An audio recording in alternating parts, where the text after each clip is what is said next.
Boa noite a todos e a todas. Vamos dar início a mais um Boteco da Filosofia. Dessa vez é uma edição especial porque nós estamos na semana acadêmica do curso de Filosofia, da graduação, curso à distância também. Gostaria de agradecer, antes de fazer os agradecimentos aqui aos nossos convidados, a todos os presentes, nossos colegas de outras universidades aqui, outros colegas aqui da UFPEL, aos nossos alunos do curso à distância, alunos de outras universidades, agradecer ao Barbuzé, nosso parceiro nesse projeto de extensão do Departamento de Filosofia da UFPEL, e agradecer em especial também aos nossos convidados, Carlos Alexandre Marques, nosso graduando do curso de Filosofia à distância, mestre em Direito, ao nosso colega do Instituto de Filosofia, Sociologia e Política, Marcos Espólio, do Departamento de Ciências Sociais, do curso de pós-graduação em Ciências Sociais aqui da UFPEL. Nosso colega também aqui da Católica, professor Renata Lavecchia, do pós-graduação em Políticas Sociais aqui da Católica, e ao nosso colega do Departamento de Filosofia, Keverson Brasalini.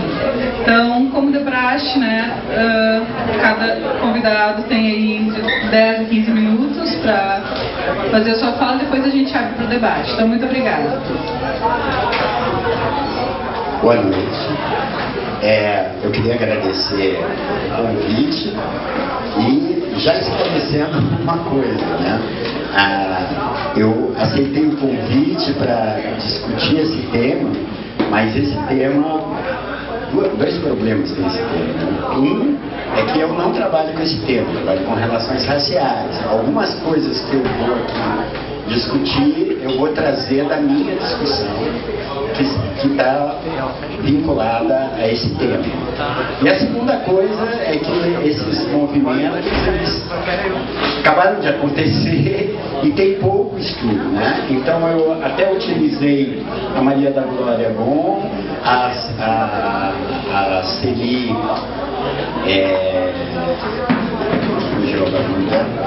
que são algumas pessoas que estão tentando fazer estudos sobre esses novos movimentos.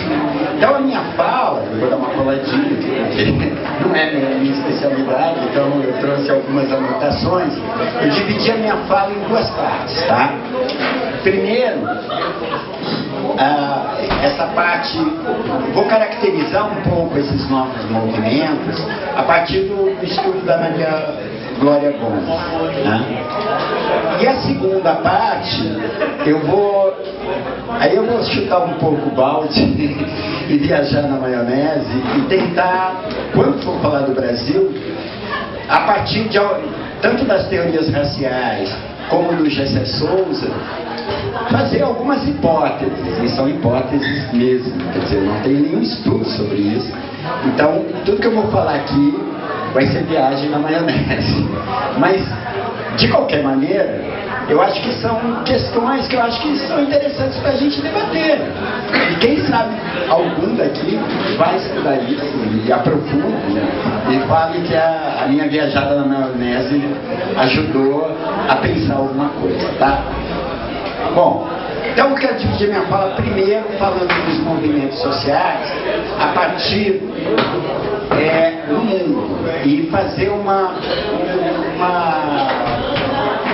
histórico da mudança dos movimentos sociais, Então, os movimentos sociais, se você for pegar século XIX, século XX, ela estava muito centrada na discussão capital-trabalho, e na luta de classes, toda uma discussão meio centralizada na discussão do capitalismo ou não, superação do capitalismo e tudo mais. Então, você tem, isso vai meio que perdurar até mais ou menos o início fim do século XIX, início do século XX, que alguns movimentos sociais vão começar a aparecer, como os movimentos feministas, E na entrada do século XX, segunda metade do século XX, você tem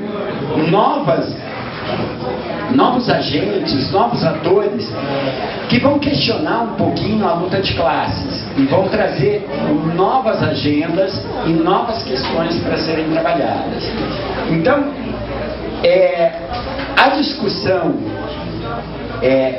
em cima, centrada na questão do trabalho, ela vai se dar basicamente até os anos 80 do século XX, quando você tem a crise do socialismo real, que seria uma das utopias possíveis, e o início da globalização, a crise de uma lógica capitalista, fordista, taylorista, e a entrada da acumulação flexível. Então, o processo de globalização, ele vai questionar um pouco as lógicas que estavam centradas principalmente na luta de classes, tanto em termos de utopia, porque o socialismo também não era uma possibilidade já possível com a queda do Muro de Berlim, e do outro lado, a própria lógica do capitalismo, ou as lógicas que vinculavam a questão da proteção social, do Estado Social, estavam sendo questionadas, né? Então, a globalização e os anos 90 vão trazer novas pautas, novas questões. Quer dizer, a questão feminista e a questão afrodescendente, a questão racial, já tinham colocado uma discussão sobre a luta entre capital e trabalho, onde os sindicatos e os movimentos sociais ligados à lógica do trabalho estavam sendo questionados, principalmente que e o movimento feminista vai começar a trazer essa bandeira, que é: tudo bem, você se diz explorado, mas chega em casa, você explora sua mulher. Então, essas lógicas vão começar a questionar a centralidade da luta capital e trabalho e vão trazer novas demandas. Bom, em 90, o que começa a acontecer então? Aí eu tenho que dar uma coladinha aqui, que eu tenho o que começou a acontecer. Então você tem, com a globalização nos anos 90, você tem a crise do Estado-nação, porque veio o Estado mínimo, o neoliberalismo, e vai abrir a questão da identidade nacional, vai entrar em crise, a crise do socialismo real, a entrada da acumulação flexível, quer dizer, a produção não é mais centrada no país, mas centrada na lógica das multinacionais, que agora veem o mundo inteiro como dentro de menores preços, vão dividir todo o sistema produtivo. Eu não vou entrar nisso. Essa crise ela se dá pela crise do modelo taylorista, a crise da centralidade do trabalho, a entrada do modelo fordista, e isso vai fazer com que você tenha uma crise também, junto com isso, também vem a internet e as novas tecnologias. Olha, o que vai acontecer? Quer dizer, a partir do momento que eu tenho uma crise da relação capital-trabalho e novas demandas que estão trazendo as questões de cunho mais subjetivo, você vai ter um novo momento e modelo de associativismo civil no mundo contemporâneo. Esse novo modelo, ele vai começar principalmente nos anos 90 com o chamado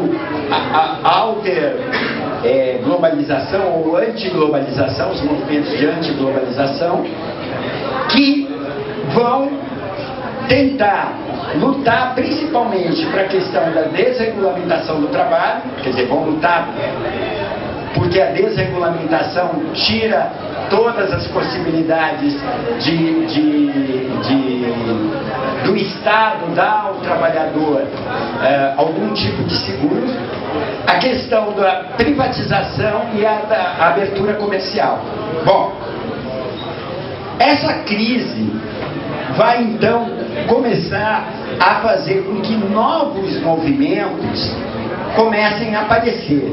Esses movimentos, eles não estão mais baseados em utopias ou em movimentos de militância, mas esses movimentos, eles vão estar mais vinculados à discussão de indignação ou de nova forma.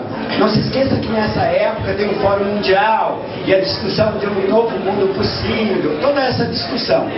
Então, esses movimentos, eles não vão ser mais baseados numa lógica de utopia, mas sim de indignação. Então, a Maria Glória vai falar que o conceito-chave desses novos movimentos é a indignação.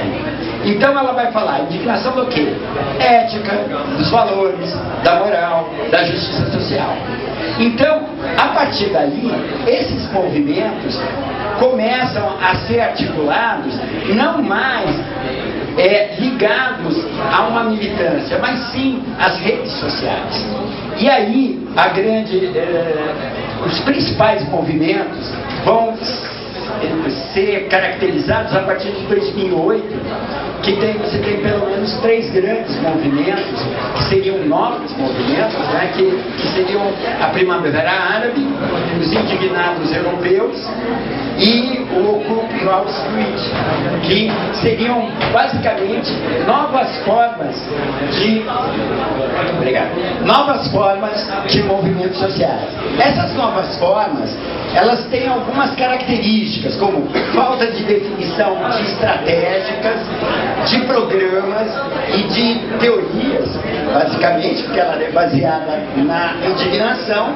Elas são mais anarquistas, óbvio, porque elas estão vinculadas a essa indignação, são contra, geralmente, a qualquer política neoliberal, são diferenciadas porque não tem uma utopia imediata. Elas passam por uma discussão de uma mudança imediata, de uma mudança hoje, e não de uma utopia.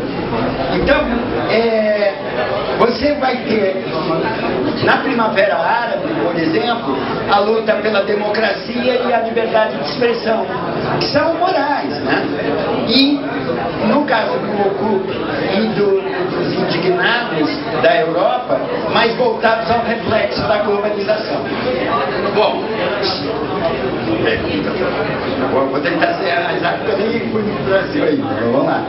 Então, ela vai falar que esses movimentos vão ganhar um novo formato, que vão ser classificados como marchas, manifestações ou ocupações.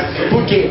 Porque elas estão vinculadas sempre à lógica do espaço público, da discussão de uma democracia grega, onde a discussão é feita no espaço público. Por isso que elas vão ter algumas características, eu vou falar algumas aqui. Elas são articuladas pelas redes sociais, são compostas por ativistas ad hoc, isso é para essa finalidade, então o cara é chamado e se compromete. São coletivos de grande visibilidade, principalmente para a mídia, porém seus organizadores não, são desconhecidos, porque estão vinculados à rede social. Pouca visibilidade da estrutura política partidária, quer dizer, não estou dizendo que não tenham partidos por detrás, mas ela não tem uma visibilidade tão grande. Na sua maioria são compostas por jovens de classe média, o ideário próximo ao anarquismo, então um outro mundo possível, outro modelo, e geralmente os eixos são eixos muito pragmáticos, outro modelo de emprego, outro modelo de consumo, né? Defesa da democracia num sentido amplo, não se propõe a nenhum outro modelo político que se possa pensar. Geralmente elas, como usam o espaço público, elas vão para o enfrentamento policial, né? A proposta de novas formas de espaço colaborativo, geralmente estão nas reivindicações, atraem todo tipo de protesto social, nova forma de fazer política, principalmente porque não é partidário, e no sentido grego é você ir para a praça e discutir. Bom, então eu falei um pouquinho e vou tentar ser o mais rápido possível agora no Brasil. Mas me corta, tá? Bom, no Brasil, eu quis colocar isso porque no Brasil eu acho que a coisa é um pouco diferente, né? E aqui começa a minha viajada na maionese, tá? Por quê? Porque, na verdade, mais do que estudo, pesquisa, eu tenho algumas leituras que eu acho que ajudam a analisar esse momento, mas eu quero deixar claro que não é fruto de pesquisa, tá? Então, eu parto de uma discussão do Brasil ser um pouco diferenciado dos movimentos sociais internacionais. Ele está dentro da lógica, essa lógica de ser internet, de ser manifestação pelo chamamento, mas eu acho que no caso do Brasil não é tanto a questão da lógica de confronto à globalização. Até porque, justamente nesse período da globalização, você tem uma mudança social no Brasil. Então eu acho que, claro que tem a ver com a globalização, mas mais na parte de chamamento e organização dos movimentos do que do objetivo. Ainda que eu acho que ele também são movimentos morais, movimentos que partem da indignação. Mas o que eu quero pensar aqui com vocês? E é pensar. Eu parto da ideia do Gessé Souza, né? O Gessé Souza escreveu Ralé Brasileira, a Subcidadania. E o Gessé Souza tem uma teoria bem bacana, que eu acho muito interessante, que é o seguinte, que no Brasil, desde que ele é Brasil, existe um projeto mantido pela elite, que pretende garantir a manutenção da desigualdade no país. Então, a ideia dele é que, é claro que ele tira essa ideia, não é do nada, ele usa Bourdieu e ele usa Florestan Fernandes. Do Florestan, ele pega a ideia do quê? Que a modernização no Brasil, ela se dá de uma maneira sincrética, isso é, o Brasil entra na modernidade de mercado, na modernidade da cidadania, da modernidade, isso é, deixa o patriarcado, deixa as relações hierárquicas de uma maneira muito estranha. Então ele fala que a modernidade no Brasil é uma modernidade sincrética, isso é uma modernidade que tem igualdade, mas ao mesmo tempo as elites carregaram as lógicas das desigualdades para dentro dessa lógica de mercado. Então o Brasil vai ser uma coisa muito estranha, né? Então, o que ele fala? Que essa lógica estabelece uma sociedade de mercado, mas que se mantém a desigualdade além. Quer dizer, as elites mantêm a desigualdade e, além do mais, elas não se culpam por isso. Por isso que aí eu pego as relações raciais, que é a questão do fim da abolição. Quer dizer, acaba a escravidão no Brasil e as elites não se culpam em nada. E falam que tudo aqui. E vem com o discurso da democracia racial. E esse problema do discurso da democracia racial no país, ele não é só para a democracia racial. Quer dizer, e é isso que o Gessé Souza tenta mostrar, né? Vai muito além da questão, quer dizer, eles não restituem as classes subalternas numa lógica democrática e igualitária. O que o Gessé Souza vai falar é que essa elite cria o que ele chama de hábitos precários, ou a subcidadania. Isso é, enquanto que nas nas sociedades europeias, ou as sociedades onde a democracia existiu, você tem o que ele chama de hábitos primários, que é a possibilidade do cara ir para a escola, do cara entrar no mercado.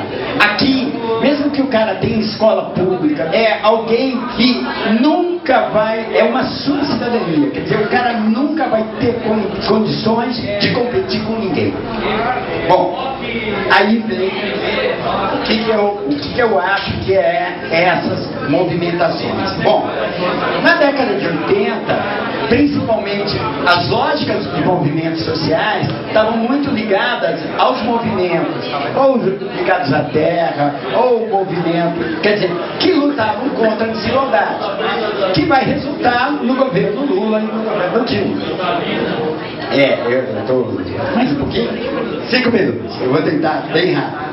Então você tem, a partir daí, quer dizer, a partir, na verdade, de 1988, novas possibilidades de defesa de novos direitos. Então você tem a questão do direito das mulheres, dos direitos dos afrodescendentes, do LGBTQS, o direito a novas identidades, que de certa maneira a Constituição começa a aceitar isso e o governo timidamente começa a implementar algumas coisas. Tão timidamente, porém, timidamente, mas consegue, com Bolsa Família, Bolsa não sei o que, diminuir a desigualdade no Brasil, transformando uma parte da classe D em classe C. Só que isso teve um custo político, ele se juntou com o PMDB e tudo mais. Então, o que eu acho que aconteceu? Quer dizer, pela primeira vez, e o segundo erro que eu acho que foi do governo, é que ele quis fazer a questão da inclusão, que eu não gosto dessa palavra, inclusão social, via consumo. E isso para mim é outro problema. Por quê? Porque as pessoas que saíram da classe B e da classe C entram numa lógica que é a lógica do consumo e não consegue ver que é uma ação de política social. E a partir daí ele acaba se inserindo numa lógica que é a lógica de não valorizar aquilo que é coletivo. Então, a partir daí, o que vai acontecer? A questão da desigualdade para essas elites foi uma coisa muito forte, né? Pela primeira vez, a tua empregada compra um celular igual ao seu.